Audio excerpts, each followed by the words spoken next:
कक्षा 10वीं के हमारे जितने भी एमपी बोर्ड के बच्चे हैं यहाँ पर देख लीजिएगा। एमपी बोर्ड के बच्चों के लिए विशेष ये वीडियो है। 13 फरवरी के दिन आपको एग्जाम पेपर में टॉप करना है, तो ये आपको प्रैक्टिस पेपर दे रहा हूँ। जी हाँ, ओरिजिनल नहीं है, हम भी कह रहे हैं, आप भी आपको पता है, भरोसे में मतलब रियल किसी के पास नहीं है। मैं मोस्ट इंपोर्टेंट पेपर आपको बताऊंगा, इसलिए आपको ये फ्रंट पेज बताया, कुछ इस तरह का आएगा। चलिए शुरुआत करते हैं। 96 और 404 का एचसीएफ होगा तो 4 होगा।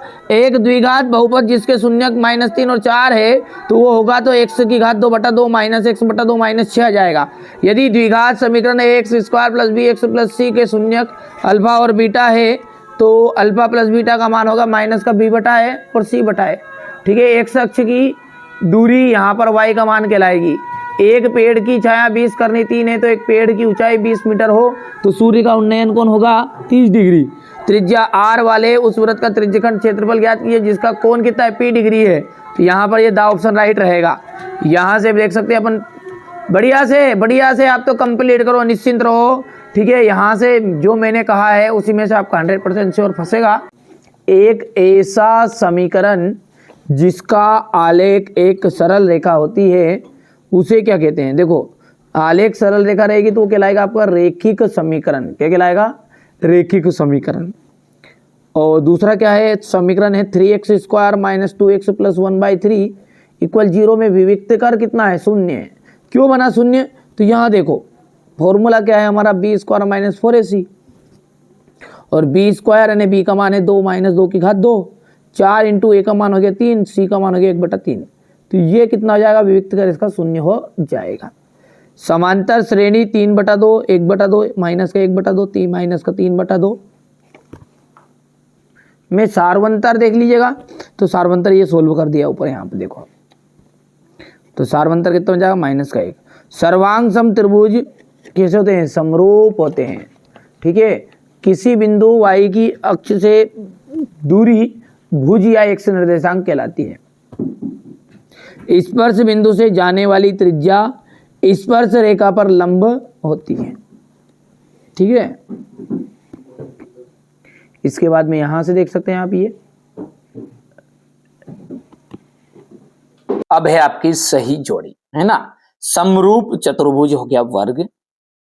मूल बिंदु से x, y के बीच की जो दूरी है वो आपकी बन जाएगी ये यहाँ पर करनी में x² + y²।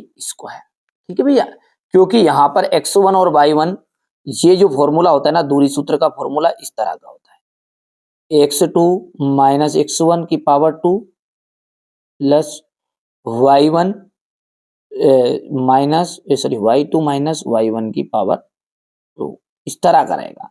अब यहाँ पर जो इनका मान है वो मान अपन एक का 0 रख देंगे, है ना। क्या रख देंगे? कोई भी एक चीज का मान है, x1 का मान 0 रख दिया, यहाँ पर y1 का मान 0 रख दिया, तो ये आपका x2 जो हो जाएगा x के बराबर हो जाएगा, यानी x² आ गया, और y2 y के बराबर हो जाएगा, इसलिए ये आंसर निकल कर आएगा।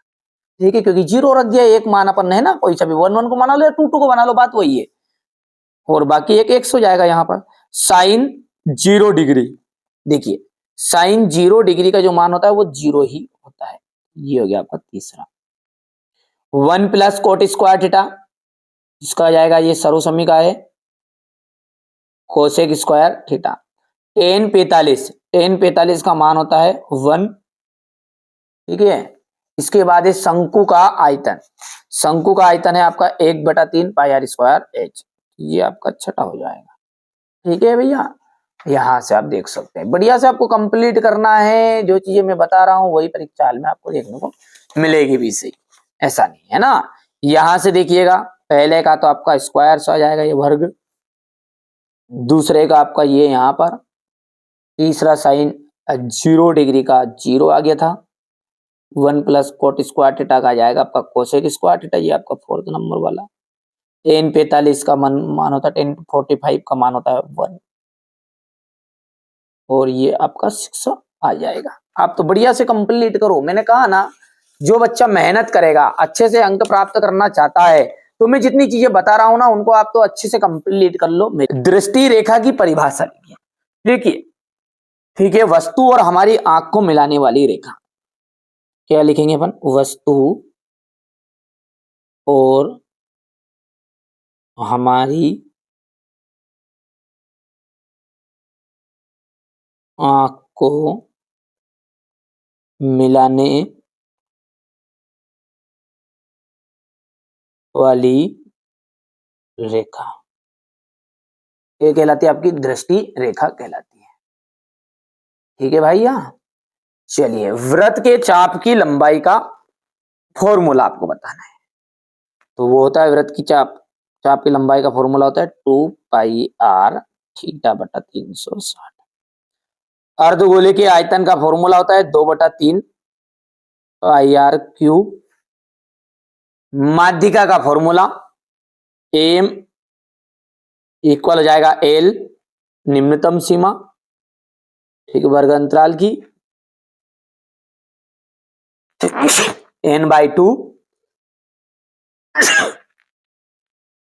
n/2 माइनस संचयी बारंबारता बटा बारंबारता और इंटू h, ये हो गया आपका माध्यिका का फॉर्मूला। निश्चित घटना की जो प्रायिकता होती है वो सदैव 1 होती है। कितनी होती भैया? 1। ये आपका ध्यान से करना है। ठीक है, बढ़िया से कंप्लीट करो। ये हमारे इंग्लिश मीडियम वाले बच्चों का मैंने भर दिया है पहले से, ताकि आपको कोई दिक्कत ना आए, परेशानी ना आए, क्योंकि ये जो चैनल है आपका है, मेरा नहीं है, ये आपका है। आप जितने मेहनत करोगे, जितने आगे बढ़ोगे, बस यही हमारा उद्देश्य है। चैनल आगे बढ़े या ना बढ़े, आप आपकी जिंदगी में आगे बढ़ो। और आप चाहते हैं कि आपके साथ चैनल भी आगे बढ़े, तो चैनल को सब्सक्राइब भी कर सकते हैं और अपने दोस्तों के साथ शेयर जरूर करना है ना, ताकि उन्हें भी इस चीज का फायदा मिले, है ना भैया। आपको अच्छी मेहनत करना है, बस हमारा उद्देश्य यही है कि आप अच्छे अंक प्राप्त कर लो, इसी में हमारा जीवन सार्थक हो जाएगा। चलिए आगे बढ़ते हैं। अब देखते हैं सत्य सत्य। प्रत्येक पूर्णांक जो होती है क्या प्राकृत संख्या होती है? तो इसका मतलब क्या है, पहले तो मतलब समझिए। पूर्णांक कहां से शुरू होता है? जिनमें प्लस की और माइनस की दोनों संख्याएं ऐड हो, यानी माइनस का 2 भी पूर्णांक में आ जाएगा और प्लस का 2 भी आ जाएगा। अब प्राकृत क्या है? जिसमें केवल प्लस ही प्लस हो। अब बताओ आप मेरे को कि 2 मैंने बोला तो ये तो पूर्णांक भी है और प्राकृत भी है, लेकिन मैंने बोल दिया माइनस का 3, अब ये प्राकृत नहीं है। तो ये बोल रहा है प्रत्येक पूर्णांक क्या प्राकृत संख्या होती है? तो ये बात क्या होगी? सत्य। x² माइनस 4x है प्लस 4 इक्वल 0 के मूल बराबर है। बिल्कुल सत्य बात है, क्योंकि यदि हम इसका सॉल्यूशन करेंगे और सोल्व करेंगे तो b² माइनस 4ac का फॉर्मूला लगाएंगे, ठीक है, 0 आएगा उत्तर तो आपका मूल बराबर होगा। तो यहां पर देखिए 0 उत्तर लाने के लिए माइनस का 4 की घात 2 हो जाएगा, -4 इंटू ए का मान है 1 इंटू सी का मान है 4, 4 चौको 16 -16, क्योंकि ये घात 2 से प्लस का हो गया है तो आ गया, 0 नहीं आया, आ गया तो मतलब भैया ये बराबर है। ये समांतर श्रेणी है या नहीं है? तो समांतर श्रेणी का चेक करने का फॉर्मूला होता है अपना a2 माइनस a1, ये d के बराबर। a2 का मान बताओ 2 माइनस 1, 1 आया। अब अगली बार अपन यहां से जब 2 था तो 2 के बाद 3 आना था, 3 के बाद 4 आना था, तो सार्वंतर हर एक में 1 1 नहीं है, ठीक है, एक बार बढ़ गया, एक बार घट गया, फिर बढ़ गया, ठीक है, गलत है, ठीक है, तो ये आपकी असत्य रहेगी। समकोण त्रिभुज का क्षेत्रफल होता है 1/2 इंटू आधार इंटू शीर्ष लंबा, तो ये बिल्कुल आपका सत्य रहेगा। वृत्त के 2 बिंदुओं पर प्रतिच्छेद करने वाली रेखा छेदक रेखा कहलाती है। 2 बिंदु पर प्रतिच्छेद करेगी तो बिल्कुल सत्य बात है, छेदक रेखा ही कहलाएगी, क्योंकि भैया ये आपका एक वृत्त है और वृत्त पे कोई भी 2 बिंदु है, तो ये जैसे ही मैंने यहां पर किया तो एक बिंदु पर टकरा गया दूसरा, तो इसको हम छेदक रेखा ही कहते हैं। तो ये बात है आपकी सत्य, ठीक है। किसी घटना की प्रायिकता 1 से भी अधिक हो सकती नहीं, क्योंकि भले ही वो निश्चित घटना हो पीई, भले वो अनिश्चित घटना हो पी नॉट, सबका मान कितना होता है? 1 होता है। तो ये बात आपकी असत्य रहेगी, क्योंकि ये बोल रहा है 1 से अधिक भी हो सकता है। बढ़िया से यहां से देख सकते हैं आप, स्क्रीनशॉट लो, बढ़िया से आप कंप्लीट करो ना, कोई दिक्कत थोड़ी है। ये यहां पर आपका पहला फाल्स था, दूसरा जो है अपन ने ट्रू बताया है, तीसरा जो है आपका फाल्स था, चौथा आपका ट्रू, पांचवा भी आपका ट्रू ट्रू, ठीक है, और छठा जो है आपका बिल्कुल फाल्स आ बताया था। ठीक है, अब यहां से जो सवाल है इसको ध्यान से देख लीजिए आप, ये सवाल आपके 100% श्योर परीक्षा में आने वाले हैं। ठीक है, तो आप अच्छे से मेहनत करिएगा हिंदी मीडियम के प्लस इंग्लिश मीडियम के। अच्छा, सॉल्यूशन क्या है, अगले वीडियो से अपन है ना सबको स्टार्ट बाय एक ही वीडियो में मैं 6 से लगा के 23 तक का तो कवर नहीं कर पाऊंगा, क्योंकि घंटे से वीडियो बनाए, घंटा 2 घंटा के हिंदी का है नहीं क्या जल्दी जल्दी बढ़ा दो। ठीक है, तो मैथ्स का है, समय लगेगा, तो क्या करेंगे अपन प्ले लिस्ट बना देंगे, है ना। अब प्ले लिस्ट को आप फॉलो करते रहिएगा, जैसे 6 से लगा के 15 तक बता दिए एक वीडियो में, फिर 16 से लगा के 22 तक बता 20 तक बता दिए। इस तरह से अपन छोटे छोटे टुकड़ों में इन सवालों को करा देंगे। कर लेना है, अच्छे से करना है, जो मैं बताऊं आप तो मेरे पे विश्वास रखो, पहले आप मैं बता रहा हूं जो कर लो। ठीक है, ये क्वेश्चन नंबर 7 रहेगा कुछ इस तरह का। ये क्वेश्चन नंबर 8 हो गया है शून्य का लिए। ये क्वेश्चन नंबर 9 है, हो गया इतना। इसके बाद में क्वेश्चन नंबर 9 का अथवा। ये क्वेश्चन नंबर 10 रहेगा। ये 11 है। ये क्वेश्चन नंबर 12 हो गया भैयू। इसके बाद में क्वेश्चन नंबर ये 12 का अथवा। ये 13, ये यहाँ से ये 14, 15। बढ़िया से स्क्रीनशॉट, क्योंकि पूरी पीडीएफ भी तो अपने को देखनी है। ठीक है, यहाँ से देख सकते हैं संलग्न आकृति में टेनपी कोटार का मान। ये क्वेश्चन नंबर 16 है। 100% गारंटी, यदि जो बच्चा मेरे द्वारा बताए गए प्रश्नों को कंप्लीट करके जाएगा ना, सफल हो जाएगा बिल्कुल। मैथ्स की तो मैं डंके के चोट पे कह दूं, पूरे प्रश्न फंसेंगे एक एक। ठीक है, आप तो आपकी जहां भी कोचिंग पढ़ रहे हो, जहां कोई से भी टीचर हो, उनसे एक बार पूछ लो कि सर ये आने वाले है कि नहीं है, कितने आईएमपी है, वो खुद बता देंगे आपको कि हाँ 100% आएंगे रे इनमें, तो यही तो प्रश्न आने वाले हैं, ये खुद देंगे जवाब। वो पूछ लो भले, कोई दिक्कत थोड़ी है। ये क्वेश्चन नंबर 19 है। ठीक है, 19 के बाद में ये यहाँ से क्वेश्चन नंबर 19 का अथवा। ये 20 अथवा 21 हो गया। 21 के बाद में ये क्वेश्चन नंबर 21 का अथवा रहेगा। क्वेश्चन नंबर 22 हो गया भैया। ये क्वेश्चन नंबर 22 का अथवा रहेगा, हो गया। इसके बाद में ये क्वेश्चन नंबर आपका 23। ठीक है भैया, तो ये तो मैंने आपको है ना पेपर बता दिया है ना भैया, क्या बताया है, पेपर बता दिया आईएमपी वाला। चलिए अब इसकी पीडीएफ को पूरा देखते हैं।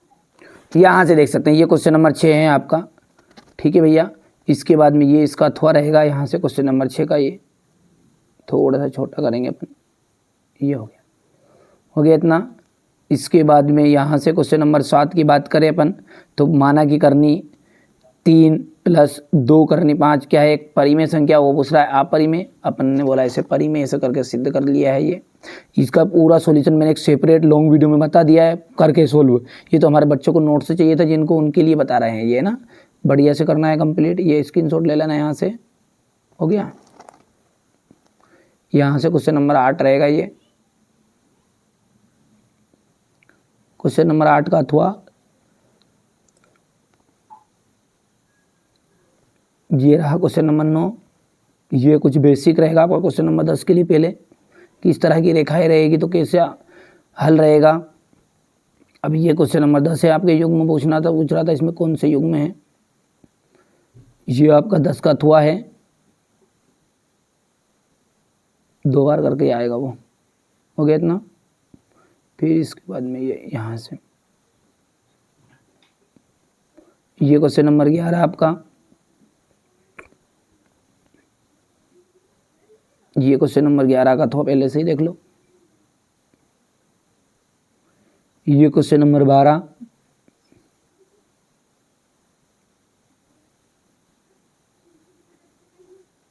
हो गया इतना। इसके बाद में ये यहाँ से ये क्वेश्चन नंबर 12 का अथवा रहेगा यहाँ से।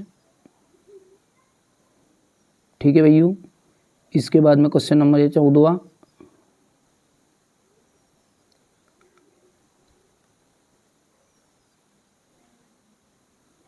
ये 14 का अथवा है।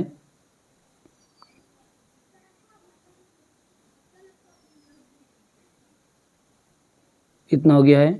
इसके बाद में ये क्वेश्चन नंबर 15 देख लीजिएगा आप, तो यहाँ से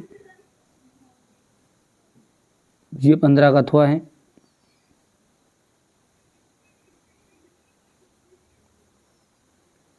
ये क्वेश्चन नंबर 16।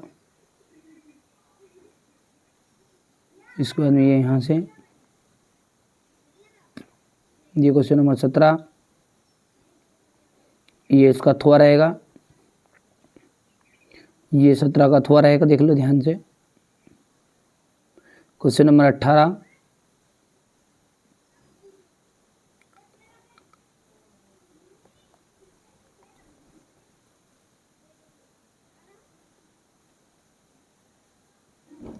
ये यहाँ से हो गया इतना।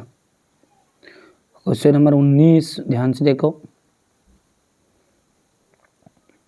ये रहा क्वेश्चन नंबर 19 का थोड़ा,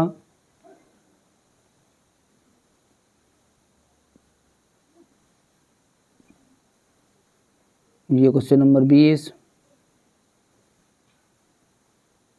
इसके बाद में ये यहाँ से क्वेश्चन नंबर 21,